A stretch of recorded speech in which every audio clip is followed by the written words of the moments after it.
Namaste.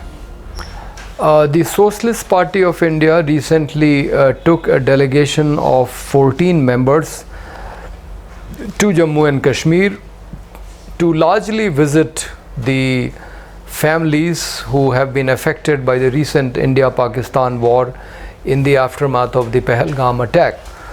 But we also met some political leaders, mainly among them Dr. Farooq Abdullah, the president of the ruling party in Jammu and Kashmir National Conference, and we met the vice president of Awami National Conference, Mr. Muzaffar Shah, and we met Mirwais Omar Farooq, the cleric, who was under house arrest for 4.5 years after the decision to dilute Article 370 and removal of Article 35A was undertaken in 2019.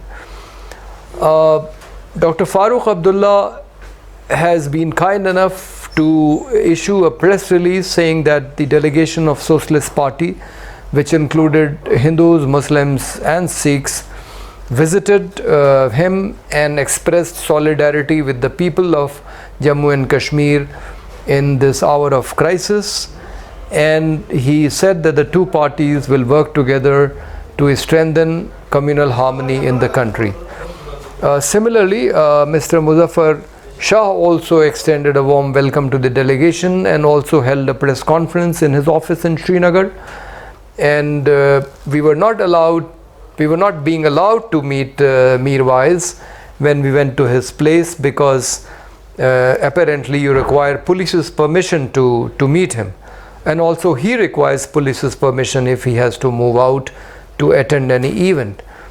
But after being held at the gate for some time, when one of our colleagues, Mr. Khajuria, called up Mirwais and said that we are at the gate, he came out, he scolded the policeman, and he took all of us inside. The police was saying that they need permission from higher authorities, and they also wanted to frisk us, but the Mirwais didn't allow that. Anyway, the story of the people of Jammu and Kashmir is very sad. Although the central government says, or rather the union government says, that after the dilution of Article 370 and removal of 35A, now there is no issue left, to be discussed in Kashmir except for taking back the Pakistan occupied Kashmir, and they don't believe that there is any need for dialogue. Several of the ministers of the present Bharatiya Janata Party government and politicians like Rajnath Singh, Yogi Adityanath, S. Jaishankar have said that India will take back Pakistan occupied Kashmir. But anyway, the 3-day war proved that it is easier said than done, and fortunately the war did not prolong, otherwise there would have been many losses of lives and damage to property, and who knows, this war also may have gone on like the Russia-Ukraine and the Israel-Palestine war, which we see today. So the people of Kashmir, they say that the fact that Pahalgam attack took place means that there is an issue, and this issue has to be resolved. And this is an issue between the governments of India and Pakistan. And they say that it is the two governments which fight wars. They make they make ceasefire, and then the Kashmiris are left to their fate. They don't know whether another terrorist attack will not take place on them, and they kind of feel left out or stranded. The government of India decided to send delegations all over the world to convince the world that Pakistan is a patron of terrorism. Socialist Party took a stand that if the government of India says that this is a bilateral issue, because it went to great lengths to explain that it was not Donald Trump who mediated a ceasefire, but it was the DGMOs of two countries which talked and reached an agreement for ceasefire, and it clarifies that this is a bilateral issue, then the question is, why send delegations all over the world? If it is a bilateral issue, Socialist Party India has taken a stand that we must have sent a delegation to Pakistan or invited one from there, and should have initiated a process of dialogue which would have aimed at resolving the Kashmir issue, and hopefully when the Kashmir issue is resolved, then the problem of terrorism will also end.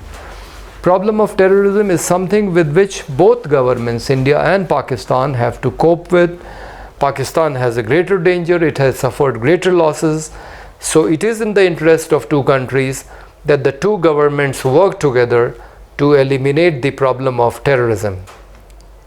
Mr. Donald Trump must be asked that on several occasions, he has claimed, he has taken the credit for ending the India-Pakistan war, and he also claims that he averted a nuclear war. And he also got Vladimir Putin to endorse his statement. The question that must be asked to him is, why isn't he taking the same kind of interest in stopping the Israel-Gaza war, which has taken very, very dangerous, very dangerous proportions, where people are being starved to death, and also the Russia-Ukraine war, which is going on, could also have been stopped by him.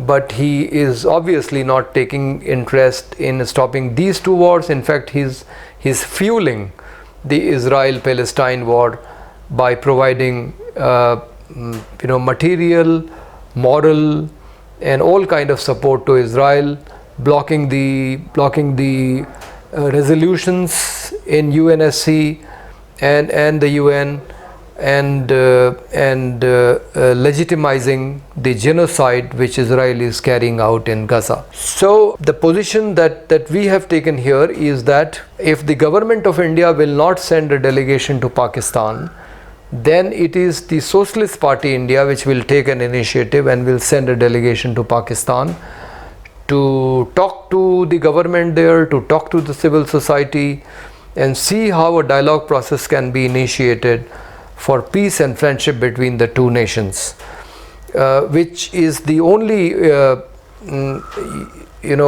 situation which can lead to resolution of any problem between the two countries. And if the two governments do not give us permission to meet, then we will plan a meeting in a third country, most likely in Gulf, so that people from India and Pakistan can travel to some country, a third country, and have a meeting there. We have already asked for people to become part of this delegation, and soon we will be writing to the two governments, and we hope that the government will take notice and will itself take an initiative for peace and friendship between India and Pakistan. Thank you.